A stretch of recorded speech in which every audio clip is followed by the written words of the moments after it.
One thing I wanted to put out there about the Bills Jaguars game. Jags are 0-3.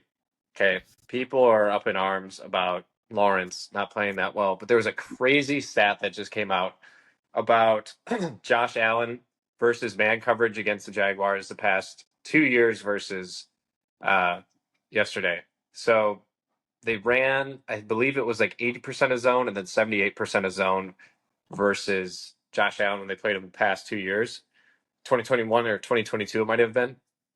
And I think they won both those games. And then yesterday they barely played zone, and Burrow obviously torched him up. But if you look at his touchdown ratio, it's like versus man to man, I believe I don't know, it's like 2 interceptions and like 30 touchdowns. And then if you go to when he's versus zone, it's like 29 touchdowns and 27 interceptions. It's a 42 touchdown to 4 interception flip when they do that.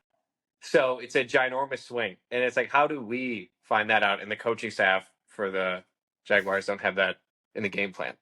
They looked horrible. They looked absolutely horrible. Now, if Mac Jones gets a start down in Florida, I would be a fan of that. That'd be kind of cool. But they did just pay Lawrence $275 million. So another team that's in the pickle with what did they do? Do you guys think it's the coaching, or do you think that Lawrence is actually just washed? I was looking at that. I did a deep breakdown, and I compared the first 3 years of Lawrence to Jared Goff and Baker.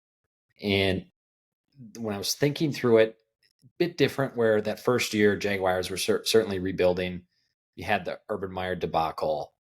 But I think you have to ask yourself, like, at what point is that no longer like the reason why maybe his growth was stunted, right? I think you've had Doug Peterson, more cohesive locker room.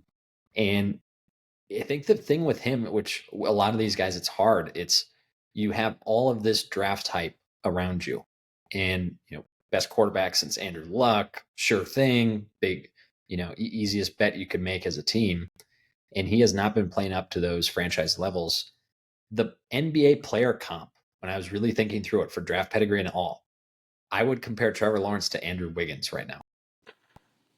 Wow. I think slow start, not living up to expectations.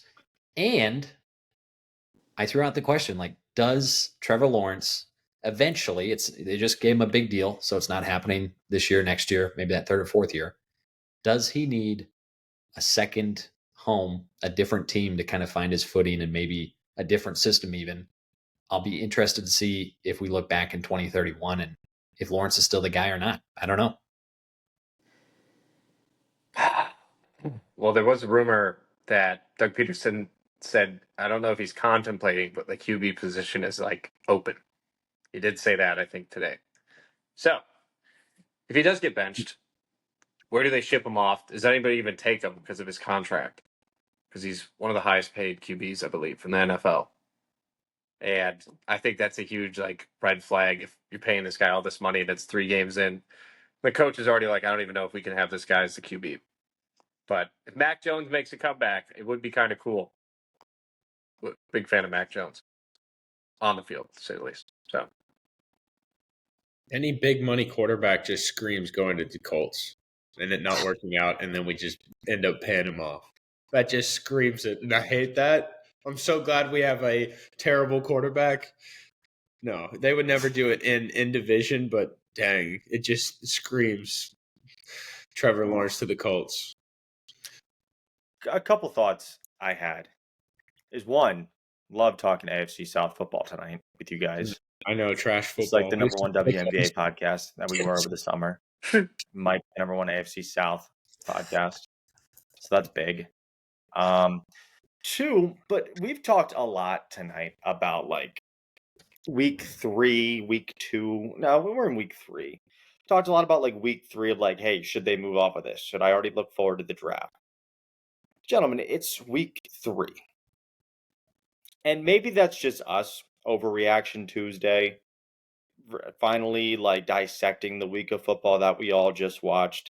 And like, yeah, they're not good. They had a poor week or they had a poor start to the season. But why are we writing teams off so early? Yes, there are teams you can write off. Carolina is one of them. You can. You can Red write. Rocket, baby. Well, that's No, you can, exactly why we're writing them off. The Titans aren't going to make a push. Bend don't break. you can write them off. The fact that you bench Bryce Young means that you can write them off, and they've already given up. But Tennessee hasn't given up with Will Levis. But I think my point is are we at the point in the NFL to where we're really only judging these guys and judging these teams off of 2-3 weeks of action? That like, hey, we're already looking for the draft. Like we're already going to move off Trevor Lawrence, who we gave $200-something million to. The Browns have not moved off of Deshaun Watson. He sucks. They pay him $600 million to lose to the damn Giants at home. So I think we have to take a step back, evaluate. Yeah, you went on the road and you played Buffalo. Not an easy place to go to. Yeah, you got shit kicked in. That's all right. You move back and you go on to the next week with your multi-million-dollar quarterback who's number one pick of the draft. Teams would be lining up for Trevor Lawrence, no matter what his contract is. Tennessee would be lining up for him. Carolina would be lining up for him. The Giants would be lining up for him. The Jets will once Aaron Rodgers retires.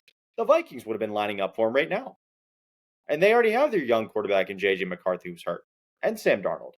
So guys like that, I think we should be hesitant saying, oh, you should move off of him, or like, hey, we should bench him.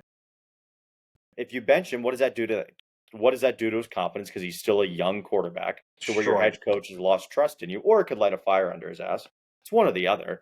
But I think it's the part of the media that I don't think we should get into is the overreactions of like, let's bench a guy after 3 weeks already. Let's look forward to the draft. Those are my thoughts. I think he's protected with the contract. Like I think benching would be absurd. Yeah. And like I said, I think if he does get dealt, it'd be 3 years down the road. Obviously, you can't predict that at all. But it's just hard to live up to some of those draft grades coming out. And yes, I have my big board ready. I'm shocked you don't, Coleman. You should always be looking forward to the draft. So get on that.